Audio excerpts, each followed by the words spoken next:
یوسف علیہ السلام چونکہ حضرت یعقوب علیہ السلام کے بیٹے تھے اور ظاہر ہے کہ ان کی لیگیسی کو آگے کسی نے تو لے کے چلنا تھا. یوسف علیہ السلام کے 11 بھائی تھے، ان میں سے ایک بنیامین تھے جو ایسے بھائی تھے کہ ماں اور باپ دونوں کامن تھے، اور باقی جو 10 بھائی تھے وہ دوسری والدہ سے تھے ان کے، وہ خالہ بھی لگتی تھی ان کی یوسف علیہ السلام کی، اور ظاہر ہے کہ ماں بھی تھی کیونکہ ان کے والد نے ان سے نکاح کیا ہوا تھا. 10 بیٹے اس ماں سے تھے، 2 یہ تھے، اور آپس میں ان کا ایک حسد والا معاملہ ہو گیا شیطان کی وجہ سے. ظاہر ہے کہ اب باپ کی لیگیسی کو کس نے آگے لے کے چلنا ہے؟ وہ ظاہر ہے وہ تو باپ نے تو ڈیسائیڈ ہی نہیں کرنا، وہ تو اللہ نے ڈیسائیڈ کرنا ہے. اب یوسف علیہ السلام کو اللہ تعالیٰ نے ایک خواب دکھایا، اور خواب انبیاء کے حق میں وحی الہی ہوتا ہے. بخاری مسلم میں حدیث ہے کہ خواب نبوت کا 46واں حصہ ہے. حضرت ابراہیم علیہ السلام کو بھی خواب میں ہی دکھایا گیا تھا. سورہ صافات میں آتا ہے کہ میں اپنے بیٹے کی قربانی کر رہا ہوں، اسی لیے انہوں نے اسے ایگزیکیوٹ کرنے کی کوشش کی اور اللہ تعالیٰ نے فدیہ بھیج دیا. لیکن ایگزیکیوٹ اتنی بڑی ایکٹیویٹی کو کرنا کہ بیٹا قربان کرنا، اسی لیے تھا کہ وہ وحی الہی تھا. یوسف علیہ السلام کو اللہ تعالیٰ نے چھوٹی عمر کے اندر ہی 10-12 سال کی عمر میں ہی یہ خواب دکھایا کہ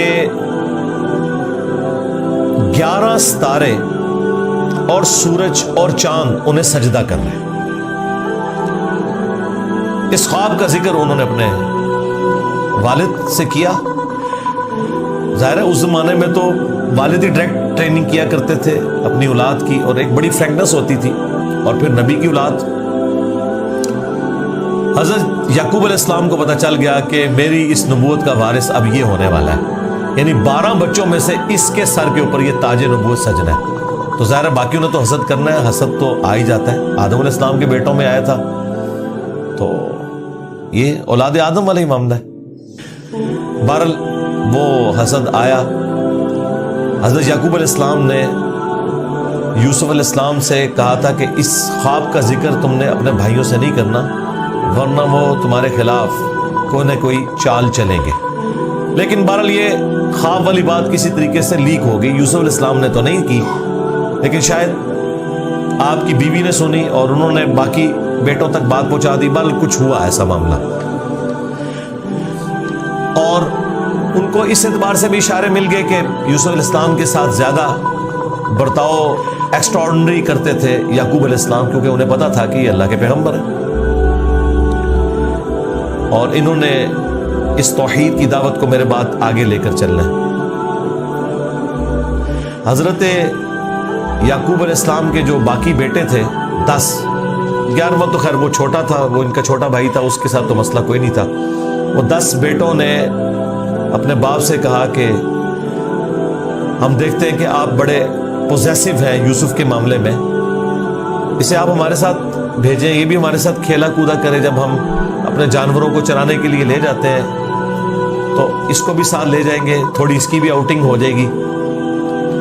تو حضرت یعقوب علیہ السلام کو یہ بات کلک کر گئی کہ یہ کچھ کرنا چاہتے ہیں. ان کو تو اندازہ ہی نہیں تھا کہ اتنی بڑی آزمائش ان کا انتظار کر رہی ہے. یار 40 سال کی جدائی آپ امیجن کریں، اور قرآن میں آیا کہ وہ نابینا ہو گئے تھے رو رو کے، اس تکلیف سے وہ گزرے. تو انہوں نے کہا کہ مجھے خطرہ ہے کہ تم یوسف کو صحیح طریقے سے دیکھ بھال اس کی نہیں کرو گے، کیئر لیس ہو جاؤ گے، چھوٹا بچہ ہے، کوئی بھیڑیا اس میں حملہ آور نہ ہو جائے. انہوں نے کہا ہمارے ہوتے ہوئے 10 بھائی جس کے ہوں تو پھر تو ہم پھر نام کے ہی جوان ہوئے. بہرحال وہ تقدیر میں لکھا تھا، ایسا تو ہونا تھا. یوسف علیہ السلام نے وہاں پہنچنا ہی تھا جہاں اللہ تعالیٰ نے انہیں اتنا بڑا منصب عطا کرنا تھا. وہی ہوا. تنگ آ کے یعقوب علیہ السلام نے اجازت دے دی، وہ لے گئے یوسف علیہ السلام کو اور پلان یہ بنایا کہ اسے قتل کریں گے. لیکن ایک بھائی تھا جو آڑے آ گیا، اس نے کہا قتل نہ کرو، ہے تو ہمارا بھائی، ہم اسے کسی کنویں میں ڈال دیتے ہیں اور ان زمانوں میں جو قافلے گزرا کرتے تھے وہ کنویں پہ پانی کے لیے رکتے تھے، تو ہو سکتا ہے کہ کوئی نکالے تو یہ اس کے ساتھ ہی چلا جائے، جان چھوٹ جائے، قتل نہ کرو۔ اور اس میں وہ یہ بھی کہتے ہیں کہ ہم اس وقت تو یہ ایکٹیویٹی کرتے ہیں، پھر بعد میں اللہ سے توبہ مانگ لیں گے، اللہ تعالیٰ بڑا بخشنے والا مہربان ہے، جو کچھ بھی ہے تیرے محبوب کی عمر سے۔ یہ بھی قرآن میں نقل ہوا ہے، وہی سیم مینٹالٹی آگے چل رہی ہے، بعد میں نیک بن جائیں گے۔ اور انہوں نے ڈرامہ بازی یہ کی کہ یوسف علیہ السلام کے کرتے کے اوپر کسی بھیڑیے کا خون مال لیا اور کہا کہ ہم تو اسے سامان کے پاس چھوڑ کے گئے تھے، پیچھے سے بھیڑیا آیا اور یوسف کو کھا گیا، اور یہ اس کی قمیض ہے۔ عشاء کے وقت روتے ہوئے آئے، رات کے وقت قرآن کے الفاظ ہیں۔ حضرت یعقوب علیہ السلام کو سمجھ آ گئی کہ یہ میری آزمائش شروع ہو گئی ہے، کیونکہ توحید ایک ننگی تلوار ہے۔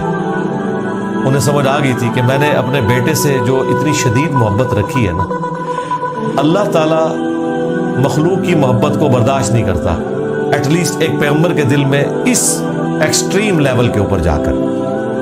تو میری آزمائش شروع ہو گئی اب۔ تو انہوں نے کوئی بحث نہیں کی، انہوں نے کہا میں صبر کروں گا جو کچھ ہوا۔ ان کو پتا تھا کہ یہ اب اللہ کا فیصلہ ہے، کرنے سے کچھ نہیں ہونا۔ جو کوئی تھوڑی بہت کوشش کی وہ کی، انہیں اینڈ پہ ان کا میں اب صبر ہی کروں گا، جو اللہ اس کے لیے فیصلہ کرے وہی ہوا۔ ایک قافلہ وہاں سے گزر رہا تھا، انہوں نے پانی کے لیے ڈول ڈالا، اور یوسف علیہ السلام کو اللہ تعالیٰ نے قرآن میں آیا کہ یوسف کو ہم نے تسلی دی کہ ایک دن آئے گا کہ تم اپنے بھائیوں کو بتا دو گے جو انہوں نے یہ غلطی کی تھی، ہم تمہیں سرخرو کریں گے، بہرحال ابھی تو تمہارے لیے طے ہو گیا۔ اور ظاہر جبرائیل علیہ السلام آنا شروع ہو گئے چھوٹی عمر میں ان کے پاس، ان کی تسلی کے لیے، اسی لیے ڈھارس بندی۔ انہوں نے پانی کے لیے ڈول ڈالا، یوسف علیہ السلام نے وہ پکڑا اور باہر نکل آئے، اور بھائی جو ہے چھپ کے یہ منظر دیکھ رہے تھے۔ انہوں نے کہا یہ نہ ہو یہ پھر واپس آ جائے۔ انہوں نے چند ٹکوں کے عوض، چند دراہم کے عوض بیچ دیا، کہا یہ ہمارا غلام تھا تو بھاگ کے آئے، یہ ہمارا غلام ہے، اور جان چھڑائی اس طریقے سے۔ یوسف علیہ السلام بھی چپ کر کے چلے گئے، انہیں پتہ تھا کہ میرے لیے فیصلہ ہو چکا ہے۔ اور کس تکلیف سے وہ مصر تک پہنچے، اور وہاں پہ غلاموں کا بازار لگتا تھا، وہاں بیچنے کے لیے عبرانی غلام، اور پڑھنا لکھنا بھی جانتے تھے، ذہین بہت تھے۔ تو عزیز مصر وہاں سے گزر رہا تھا، یعنی آپ سمجھ لیں بادشاہ کے بعد جو سیکنڈ پوسٹ ہوتی ہے۔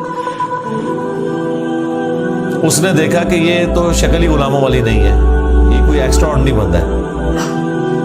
اس نے خرید لیا اور لا کے اپنی بیوی سے کہا کہ یہ میں خرید کے لایا ہوں، اولاد تو ہماری کوئی نہیں، ہو سکتا ہم اسے ہی اپنا بچہ بنا لیں۔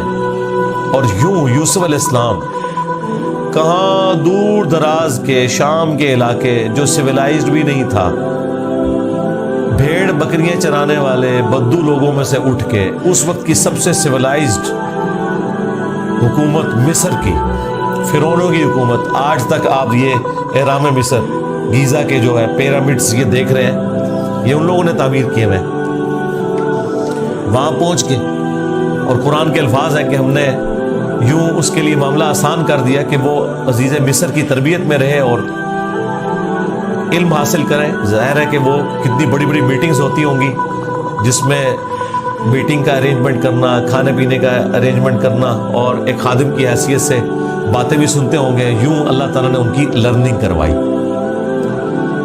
اور یوں وہ جوانی کی عمر کو پہنچ گئے۔ اب عزیز مصر کی جو بیوی تھی، ظاہر ہے کہ وہ ادھر کا جو ماحول تھا ایک بے حیائی کا، اس کا وہ شکار تھی۔ وہ صرف وہ نہیں تھی، باقی عورتیں بھی تھیں۔ اس کی قسمت بری ہوئی تھی اس اعتبار سے کہ آزمائش سب سے پہلے اس پہ پڑی۔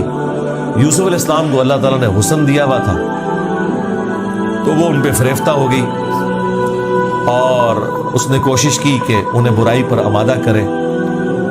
دروازے بند کر دیے، قرآن کے الفاظ ہیں، برائی کی طرف بلایا۔ پہلے بلایا تو کسی اور کام سے تھا،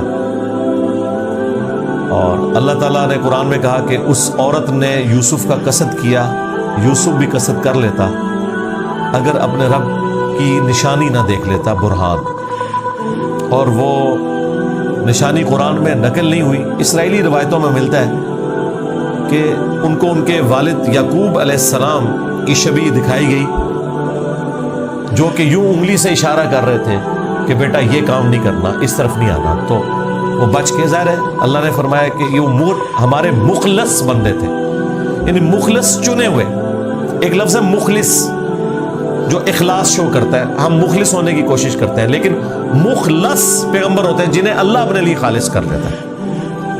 اللہ نے کہا ہم نے بچایا، یعنی انبیاء بھی جو بچتے ہیں نا برائیوں سے، وہ اللہ کی مدد کی وجہ سے۔ بہرحال اس تکلیف سے وہ گزرے، خبر لیک ہو گئی، کیونکہ جب اس نے قصد کیا تو یوسف علیہ السلام بھاگے، اللہ تعالیٰ نے معجزانہ طور پر وہ دروازے کھول دیے، اور یہ سین جس طریقے سے انہوں نے فلمایا ہے پہنچا دیا جی انہوں نے اس جگہ پہ، اس فلم کے اندر ایران والے۔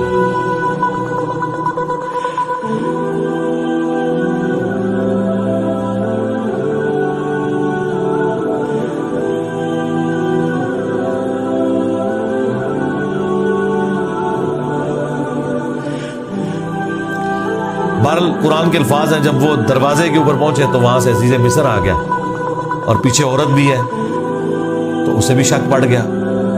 وہاں پہ کوئی سیانہ بندہ تھا جس نے کہا کہ یہ دیکھو کہ اگر یوسف کی قمیض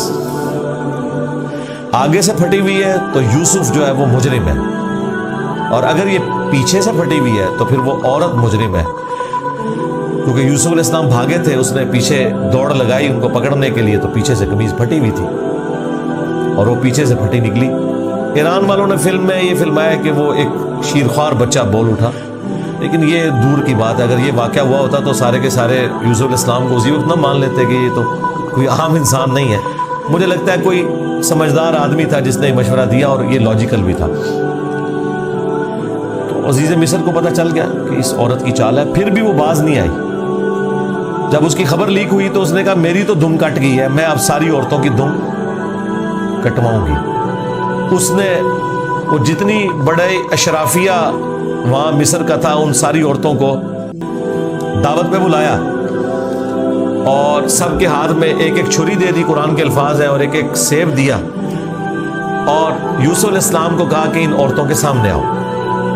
تو قرآن کے الفاظ ہیں کہ جب یوسف علیہ السلام ان کے سامنے آئے تو عورتوں نے بے خیالی میں وہ کاٹتے ہوئے سیب کو اپنی انگلیاں بھی کاٹ لی۔